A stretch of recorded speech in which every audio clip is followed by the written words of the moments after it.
What's up, YouTube? 2020 Tantra, Crown Tantra, Humanitary, info in the description. Anybody that wants to customize the herbal plan, send me your symptoms. I'll make the capsules up for you, whatever it is. You can charge me I'll charge you per capsule, whatever it is. Whatever you need, we'll do it specific to your symptoms because it's different for everybody's chemistry. Depending on what they've been eating, where they come from, genetically, what their family's been eating, how they've been breathing in their lifetime. All of that is a factor when it comes to the herbs and what time of day you should take them, the dosage. All of that is a factor. And then your symptoms. So hit me up and let me know what symptoms you have, and then I can help you with the herbs that would help with those symptoms. So anyway, for the video itself, anybody that knows Mario, look at the breath like Yoshi, in a sense, really.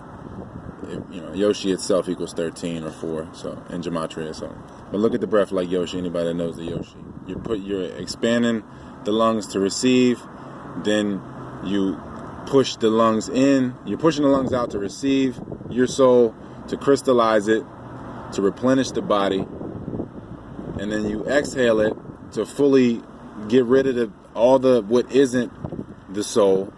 All the excess, because again, when you urinate and defecate and exhale, that's everything that you let go of is what wasn't you. Everything you retained from the breath, from the water, from the juice or whatever, from the herbs, from the food that you chewed into liquid and then was able to metabolize, all of that you defecated is what wasn't you, and everything that you retained is that was in harmony with you, or that you needed to be reminded of to replenish you. So when you exhale, you're exhaling to be reminded of what is the true you. You want to fully have the bowels fully cleared, but the parasites, again, people only inhabit 5% of their brains, so they only inhabit 5% of their powers. So the parasites are regulating the rest. They're keeping the food in the belly so you can't expand your lungs.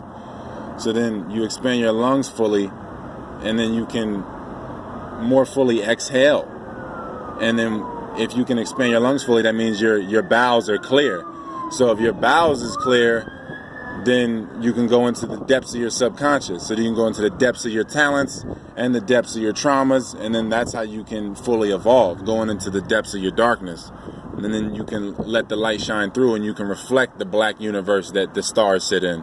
And there's no way you can hate yourself, because everything is you at that point. You're totally a mirror. It's obvious at that point. So this is how God isn't separate from you. You're inhaling the dark matter, and then you're exhaling the Holy Spirit, the Father. And that's how you fathom ideas. So this is how the breath is becoming crystallized into dense or concentrated spirit, which is the flesh. So the blood is the bridge from air, the light, the least dense spirit. You'll have blood is the more dense, and then the flesh itself is a further glow or reflection from that reflection. So the blood itself is amplification of breath. So the blood is liquid breath, basically, and the body is crystallized breath. So as you circulate the blood with proper breathing, diaphragmatic breathing, you dissolve all the crystallized parts in your body, and then your body becomes liquid light, and then it's not separate from its environment, and then it can astral project at will. It's not separate from the air molecules. There's total oneness. So there's the potential you can do whatever with any thought. There's no separation from mind and body at that point.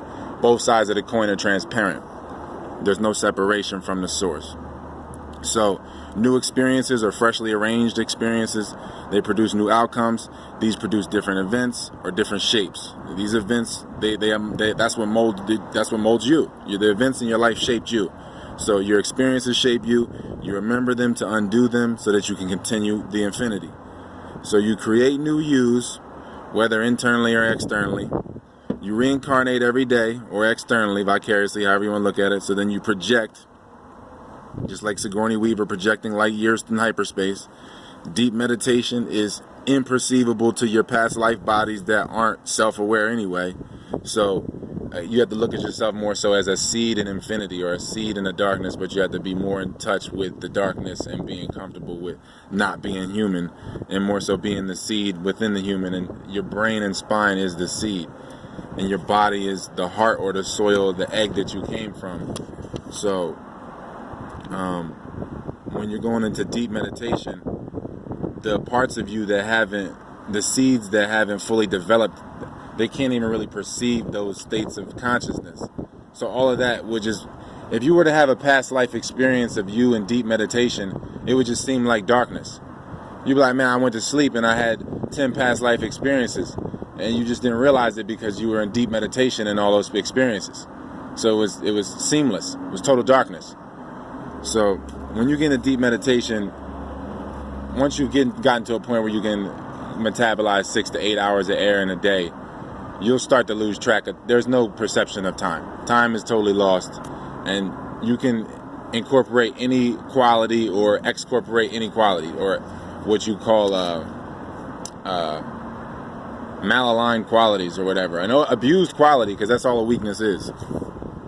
So you can pick anything up and put anything down at any point in time via the breath. The breath is your way back to the void, and if you identify with the void, then you are the filling. But if you identify with the external, then it's a never-ending void. So you connect with all the yous that are at your current energy level or density level.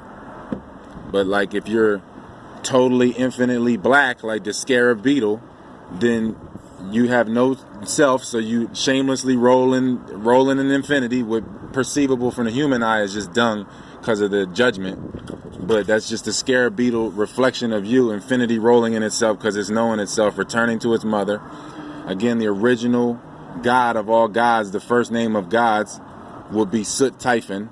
Sut being like the bottom of a river, the blackness that all life stems from, because darkness emanates from, all light emanates from darkness. So that's why you have Sut Typhon as the first initial God that created the cult of Amen, which created Hebrew, which created Christianity and Islam and all that. So you're going back to Sut Typhon. One man's God is another man's devil. Sut Typhon got flipped into Satan, Shaitan, and all that, and now we're in Bizarro world. So everything has been flipped. God has been the devil's been God. Darkness is the true light. You got to realize that. So people are in different the devil paradigms. So you got to be like the Tao, like the Sut. Be humble, content with the low places that most people disdain. And then you are humble enough to receive everything. Everything flows to the lowest place, the most humblest place. That's how you fully embody and fully house the light, the darkness, like the Sut. So then you can pass the torch eternally once you fully house the light, fully fill your cup. And then that's by fully stopping, fully healing. You heal, stop, fully embody the light by stopping.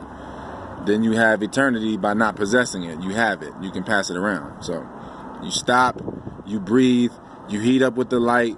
You get to a point where you have to move, but by that point, it'll probably take you 50 minutes to get there.